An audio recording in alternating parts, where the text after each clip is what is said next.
Hello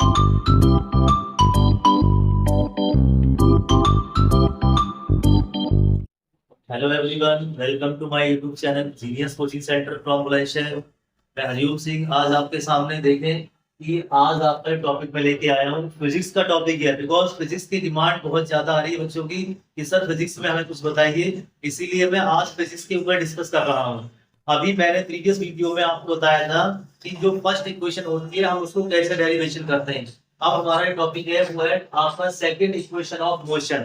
जो motion है, अच्छा ये इक्वेशन जो होती है वो न्यूटन ने दी थी, उसी को हम वेरीफाई कर रहे हैं। आप देख रहे हैं कि आपकी सेकंड इक्वेशन होती है वो ये होती है s equal to u t plus 1/2 a square. तो इसको हम कैसे फाइंड करें, इसको कैसे वेरीफाई करें, तो आज की जो वीडियो को बहुत इंटरेस्टिंग बनाने वाला हूँ। और आप देखना, आप इस वीडियो को देखने के बाद अपनी लाइफ में कभी भी आप इस इक्वेशन को भूल नहीं सकते। इतना इजी मेथड बताऊंगा मैं आज आपको कि आप देखेंगे कि जो मैंने क्वेश्चन यहाँ पे मेंशन किया है इसको किस तरह से हम वेरीफाई करते हैं। तो बच्चों, अभी मैंने आपको पिछली वीडियो में समझा दिया था कि बॉडी क्या होती है। मैं दोबारा फिर बता रहा हूँ आपको कि बॉडी कोई भी चीज हो सकती है जो ट्रेवल कर सकती है। वो मान लीजिए एक कार है, मैं आपको छोटा सा डायग्राम देके समझा रहा हूँ आपको, तो आप इसको देख लेंगे कि मान लीजिए कोई बॉडी है आपके पास, एक बॉडी है, ये बॉडी मैंने यहाँ रखी है, ये बीच में एक रोड है और एक बॉडी यहाँ पे, ये बॉडी यहाँ पर आ गई है। इस बॉडी ने यहाँ से डिस्टेंस चलना स्टार्ट किया, तो मैं बता रहा हूँ कि जो बॉडी स्टार्टिंग में खड़ी होती है वो इनिशियल पोजीशन होती है, उसको यू बोलते हैं। क्या बोलते हैं उसको? यू बोलते हैं। और उसके बाद जो वैल्यू होती है आपकी, इसको बोलते हैं वी। जब कोई बॉडी एक जगह से दूसरी जगह पर पहुंच गई तो वो उसकी फाइनल वेलोसिटी होती है। अब जब ये बॉडी यहाँ से यहाँ तक जाएगी तो डिस्टेंस ट्रेवल करेगी। मैंने माना कि वो एस है, इसमें एस और आ जाएगा क्योंकि डिस्टेंस को हम यहाँ साइंस के अंदर, फिजिक्स के अंदर वो एस से डिनोटेट करते हैं। तो जो इनके बीच की डिस्टेंस है उसको मैंने x मान लिया है। अभी मैंने बताया था कि जब ये बॉडी यहाँ से जाएगी तो इसको यहाँ से यहाँ तक पहुंचने कितना टाइम लगेगा, मैंने माना t लगेगा, तो t मान लिया। और एक चीज बताई थी मैंने कि जब बॉडी चलती है तो उसमें एक्सीलरेट भी होता है, यानी कि उसमें आपको एक्सीलरेशन भी देना होता है। तो वही डायग्राम में जो मैंने समझाया था आपको, एक बॉडी है जिसकी इनिशियल वेलोसिटी क्या है बच्चों, u है, और उसकी फाइनल वेलोसिटी क्या है, v है, और जो बीच की डिस्टेंस है वो क्या है, एस है। दूसरा क्या है कि आपका जो बीच का यहाँ जाए गाड़ी, यहाँ से यहाँ पहुंचेगी बॉडी, तो उसका जो एवरेज होगा यानी कि उसको लगाया जाएगा तो वो एक्सीलरेशन क्या है आपका ए है। तो कोई बॉडी यहाँ से यहाँ तक जाएगी, उसको टाइम क्या लगेगा, उसको टी लगेगा। तो बच्चों देखो, मैंने एक छोटा सा डायग्राम आपको बता दिया है, समझा दिया है। अब मैं इस वीडियो को स्टार्ट करने वाला हूँ, तो आप इस वीडियो को पूरी देखना और इस वीडियो को ज्यादा से ज्यादा शेयर करो। देखो अब सर ने फिजिक्स की क्लास लेनी स्टार्ट कर दी है, ये मेरी दूसरी क्लास है फिजिक्स की। बच्चों की कमेंट आए थे, बच्चों ने फिजिक्स की डिमांड की थी कि सर प्लीज आप हमें फिजिक्स के बारे में बता दीजिए, तो मैं आज आपको फिजिक्स के बारे में बता रहा हूँ। ये मेरी सेकंड वीडियो जो मैंने अपलोड कर रहा हूँ उस समय। चलिए स्टार्ट करते हैं। ये पूरी इंफॉर्मेशन है कि लेड एक बॉडी है जिसकी इनिशियल वेलोसिटी क्या है बच्चों, यू है। इनिशियल वेलोसिटी क्या है उसकी, यू है। और लेड का बॉडी, इसकी तो क्या है, फाइनल वेलोसिटी क्या है, फाइनल वेलोसिटी हमेशा वी होती है। और हमने माना जो बॉडी है उसमें टाइम क्या है वो t है, और जो एक्सीलरेशन है वो a है, और जो डिस्टेंस ट्रेवल की है उसने, वो डिस्टेंस ट्रेवल क्या है वो s है। ये हमारा फॉर्मूला, इसको वेरीफाई कर रहे हैं इसके अकॉर्डिंग में। चलिए क्या करते हैं, तो सबसे पहले मैंने आपको बताया था कि आप क्या लिखेंगे, वी नो दैट, क्योंकि ये लिखना कंपलसरी होता है कि अगर आप ये लिख देते हैं तो यहाँ पर आप कुछ फॉर्मूला यूज करने वाले हैं, तभी तो आप यहाँ लिखते हैं we know that. We know that का मतलब क्या होता है, वी नो दैट का मतलब होता है कि हम जानते हैं। क्या जानते हैं वो मैं आपको समझा रहा हूँ। तो ये जो इंफॉर्मेशन आपने लिखी है, इसी इंफॉर्मेशन को ही आप वी नो दैट कह रहे हैं। इसमें किस तरह का आपको फॉर्मूला यूज करना है, उस फॉर्मूले को आपको मैं समझा रहा हूँ। देखो ये सारी इंफॉर्मेशन है। फिजिक्स को समझने के लिए आपको सबसे पहले उसके सिंबल को समझना पड़ेगा कि सिंबल क्या होते हैं। तो अगर आपको सिंबल नहीं पता तो फिर आप बताइए इस वीडियो में आप कैसे क्वेश्चन को वेरीफाई करेंगे। इसीलिए मैंने उसके नेम के साथ साथ जो मैं आपको समझा रहा हूं उस वैल्यू के मैंने सिंबल भी मेंशन कर दिए, जिससे आपको परेशानी ना हो। बच्चों याद रखना, देखो मैंने यहाँ पे लिखा हुआ है कि आपको किस तरह यूज करना है, और मैं आज आपके सामने सेकंड इक्वेशन को वेरीफाई करा रहा हूँ। तो सबसे पहले आप मुझे बताइए, तीनों दैट में एक फॉर्मूला होता है, आपने पढ़ा होगा, मैं यहाँ पे लिख देता हूँ। ये होता है आपका एवरेज वेलोसिटी।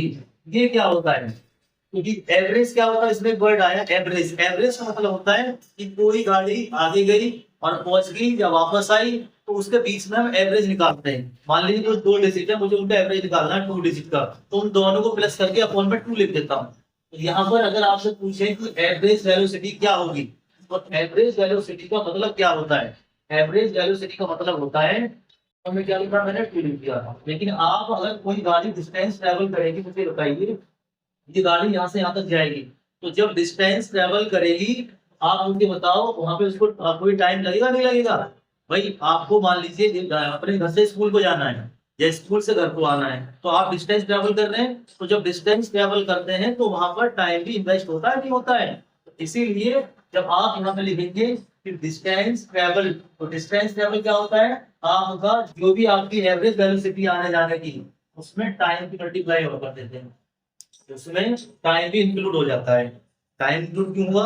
क्योंकि मैंने बताया है आपको कि जो आप अपने घर से स्कूल जा रहे हैं, स्कूल से घर वापस आ रहे हैं, तो आपको करना क्या होगा कि आपकी जो एवरेज वेलोसिटी आने जाने की, उसमें टाइम को इंक्लूड कर देते हैं। तो देखो मैंने टाइम को इंक्लूड कर दिया। अब आप थोड़ा सा इसमें दिमाग लगाएंगे। ये बताओ डिस्टेंस जो होती है उसको मैंने बताया था किससे रिप्रेजेंट करते हैं, एस से करते हैं। तो आप यहाँ पे क्या लिखोगे, एस इज इक्वल टू, और ये वैल्यू आ रही है, इसको एस लिख देंगे, u plus v upon 2 into t. अभी मैंने कुछ चेंज तो करा नहीं है इसके अंदर। अभी देखो मैंने जो वैल्यू यहाँ पे लिखी थी उसको मेंशन किया है, लेकिन आपको ये समझना पड़ेगा कि डिस्टेंस ट्रेवल क्या होती है, s is equal to u plus v upon 2 into t. T को मैंने इंक्लूड क्यों करा है बच्चों? टी को इसलिए इंक्लूड करा है क्योंकि आने जाने में जो आपका टाइम वेस्ट होता है वो भी इसमें इंक्लूड होता है। बट यहाँ पे छोटा सा फॉर्मूला याद रखना आपको, मैंने बता दिया था, बट अभी मैंने पिछली वीडियो में आपको समझाया था। याद करो फर्स्ट इक्वेशन क्या थी? फर्स्ट इक्वेशन थी आपकी b इज इक्वल टू क्या था, u प्लस एटी। याद आ गया आपको? ये क्या थी फर्स्ट इक्वेशन, होती है नहीं होती है? भाई ये इक्वेशन की फर्स्ट इक्वेशन मैंने पिछली वीडियो में आपको समझाया था, इसका डेरिवेशन भी कराया था कि u यानी कि आपका v इज इक्वल टू क्या होता है, v इज इक्वल टू होता है u प्लस 80। तो अब आप क्या करेंगे, ये जो v की वैल्यू है ये आपको कहाँ पे रखनी है? देखो ये यहाँ पे दिया हुआ था ना, initial value plus final value यहाँ पे रख दी है, यहाँ पे v दिया हुआ था ना v, और एक भी मैंने यहाँ पे लिखा हुआ है, तो v is equal to u plus 80। तो ये जो वैल्यू आ रही है इसको आप यहाँ पे मेंशन कर देंगे। कैसे मेंशन करेंगे, देखो s is equal to u plus, मतलब v आ गया, v की वैल्यू क्या है, आप क्या लिखोगे, u प्लस 80 और अपॉन में क्या लिखेंगे 2। बात आ रही है समझ आपको? नहीं, बहुत सिंपल है, कुछ नहीं है। यहाँ पे मैंने ये बता दिया है, ये जो इक्वेशन थी ये फर्स्ट इक्वेशन है, b इज इक्वल टू, आप यहाँ पे लिख सकते हैं बट, या b नो दैट लिख सकते हैं, यहाँ पे आप दोबारा भी आप लिख सकते हैं कि b नो दैट, आप जानते हैं क्या कि but b is equal to u plus 80 होता है। तो बच्चों आपको b की जगह b की वैल्यू को मेंशन करनी है, b की वैल्यू मैंने मेंशन कर दी। थोड़ा सा आगे बढ़ेंगे, x is equal to u, u कितने होते हैं बच्चों, 2u प्लस 80 अपॉन 2। देखो मैंने क्या लिखा है, अभी वेरिएबल को ऐड करना सिखाया मैंने, u में u को प्लस करेंगे तो क्या आएगा, 2u आएगा, और प्लस 80 मैंने ऐसे लिख दिया है। तो ये जो मैं चीज आपको सिखा रहा हूँ, ये मैंने मेथड को खुद मेंशन किया शॉर्ट तरीके से, कि बच्चे इस मेथड को किस तरह कर लेंगे और किस तरह अपने आप को इजी बनाएंगे। अगर एग्जाम में आ गया, मैं लिख के दे रहा हूँ, गारंटी से आप इसको 102% करके आएंगे, जिस मेथड से मैं आपको सिखा रहा हूँ। चलिए आगे बढ़ते हैं। अब क्या करना है आपको, लाइन ड्रॉ कर दिए मैंने। अब देखो ये जो वैल्यू यहाँ पे आई है इसको मैं मेंशन कर रहा हूँ दोबारा, s is equal to 2u plus 80 upon 2। मैंने इसको यहाँ पे लिख लिया है क्योंकि मैं आपको यहाँ पे दोबारा समझा रहा हूँ। करना क्या है आपको, ये जो 2 आ रहा है इस 2 को आपको इसके नीचे भी लिखना है और इसके नीचे भी लिखना है, जिसको बोलते हैं हम एलसीएम को ब्रेक करना, एलसीएम को तोड़ना। कैसे करते हैं बच्चों, s is equal to 2u upon 2 plus 80 upon 2। मैंने इसको अलग अलग पार्ट में डिवाइड कर दिया है, क्योंकि जब आप इसका एलसीएम लेंगे तो 2 ही आएगा। मैंने इसको अलग अलग लिख दिया है, लिखा क्यों, उसका मीनिंग समझ लीजिए। अभी इसमें एक चीज और आ रही थी, देखो ये तो आ रहा था, इसमें एक वैल्यू थी, अभी हम यहाँ पे छोड़ देंगे उसको, वैल्यू थी ना ये वाली थी, इसको हमने यहीं पर छोड़ दिया था। लेकिन ये मल्टीप्लाई में है, ये चलता रहेगा साथ आपके, ये आपके मल्टीप्लाई में साथ चलता रहेगा। इसलिए मैंने इसको यहाँ पे लिख दिया है लास्ट में। आप भी देखो लास्ट में लिख रहा हूँ मैं, ये लिख दिया मैंने लास्ट में टी। ये आपको देख रहे हैं, जो टी लगाया था हमने, इस टी को हमने यहाँ पे छोड़ दिया था और हमने इसको यूज कर लिया है। तो करना क्या है अब आपको, अब आप देखेंगे इस टू से टू कट जाएगा, कट गया कि कट गया, क्या बचा बच्चों, S is equal to bracket में क्या बचेगा, you plus a T upon you और इंटू टी। आप देखो ये बची हुई वैल्यू है। अब आपको सिर्फ लास्ट काम करना है। क्या लास्ट काम करना है बच्चों, देखो जो टी आ रहा है इसकी मल्टीप्लाई इसमें भी करनी है और इसमें भी करनी है। कैसे करेंगे, देखो s is equal to u t plus a t square upon two, क्योंकि इसकी मल्टीप्लाई ऊपर होगी नीचे नहीं हो सकती। अब इसके इक्वेशन हमारी डेरिवेशन हो गया है, लेकिन हमें ऐसे लिखना है। कैसे करेंगे, इसी को मेंशन कर देंगे, s is equal to u t plus, ये जो टू आ रहा है मुझे इसको थोड़ा सा आगे लिख देना है।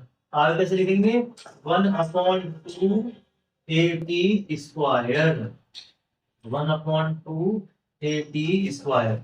ये आपकी जो इक्वेशन है आपकी, ये सेकंड इक्वेशन ऑफ मोशन है, जो न्यूटन ने इसको इन्वेंट किया था और मैंने आपको इसको इसी मेथड से समझाया। एक बार और समझा देता हूँ बच्चों आपको, समझ में आ जाए। देखो हमारा टॉपिक है सेकंड इक्वेशन ऑफ मोशन।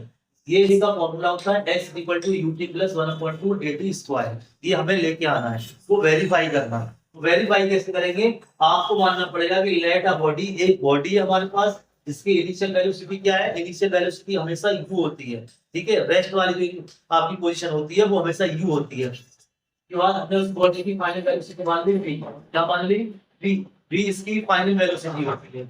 आप देखो हमने माना कि जब कुछ बॉडी होती है, जब एक जगह से दूसरी जगह को जाएगी भी तो उसका टाइम उसमें t लगेगा, हमने टेकन टाइम t मान लिया है। और जो बॉडी है उसका जो एक्सीलरेशन है, एक्सीलरेशन जो एवरेज होता है, मतलब जो एक्सीलरेशन दिया जाता है तो हमने a मान लिया, और जो डिस्टेंस ट्रेवल की हमने की है वो हमने s मान लिया।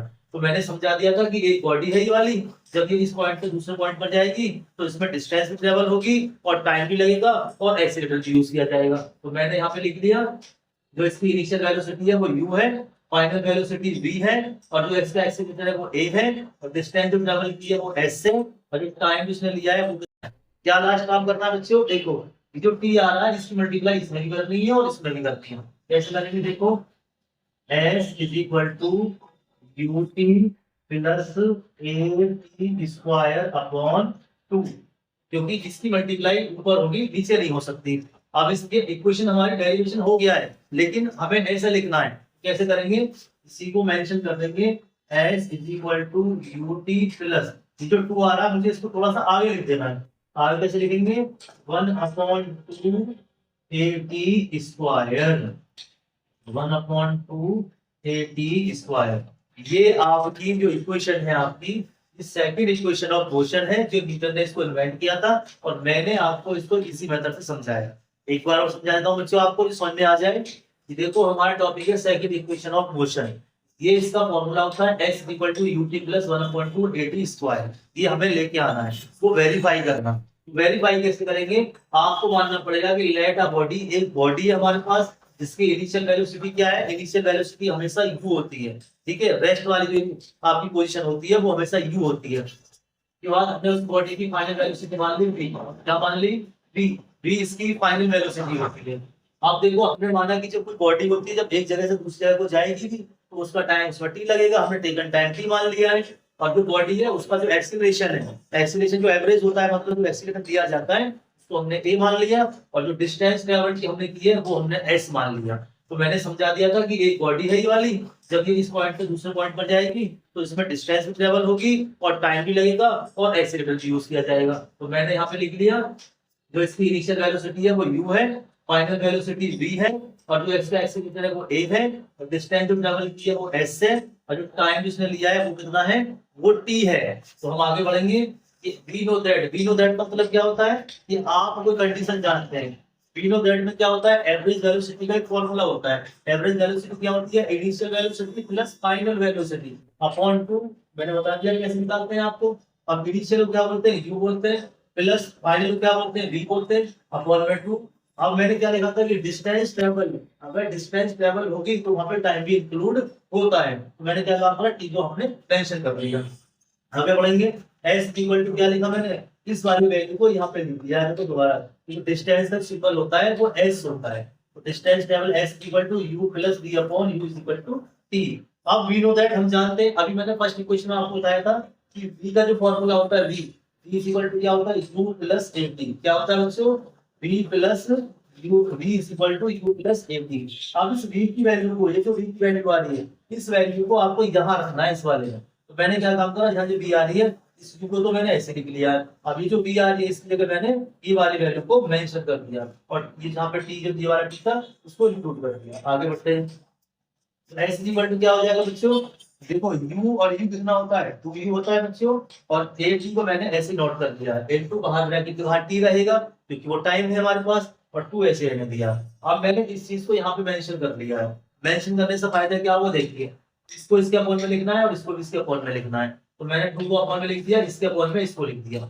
यहाँ क्या होगा बच्चों, 2 से 2 कट हो जाएगा, यहाँ कट होगा नहीं, यहाँ 2 है ही नहीं पर, यहाँ पे क्या बचेगा, खाली u बचेगा, प्लस यहाँ पे 8 अपॉन 2 बचेगा। अब जो ये टी आ रहा था बाहर, देख रहे हैं आप इसको टी, अब इसकी आपको मल्टीप्लाई करनी है। जब मल्टीप्लाई करेंगे तो क्या हो जाएगा, यूटी, देखो टी की मल्टीप्लाई यू में करेंगे तो यूटी हो जाएगा ना बच्चों, प्लस आप 8 की मल्टीप्लाई टी में कर दो तो 8 स्क्वायर, क्योंकि टी की मल्टीप्लाई टी में करेंगे तो मल्टीप्लाई में पावर हमेशा ऐड होती है बच्चों, तो कितना हो जाएगा T square upon 2।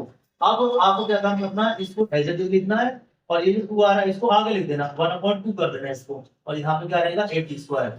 This is a second equation of motion. This is invented by the Newton. So it is the right calculation of the second equation of motion.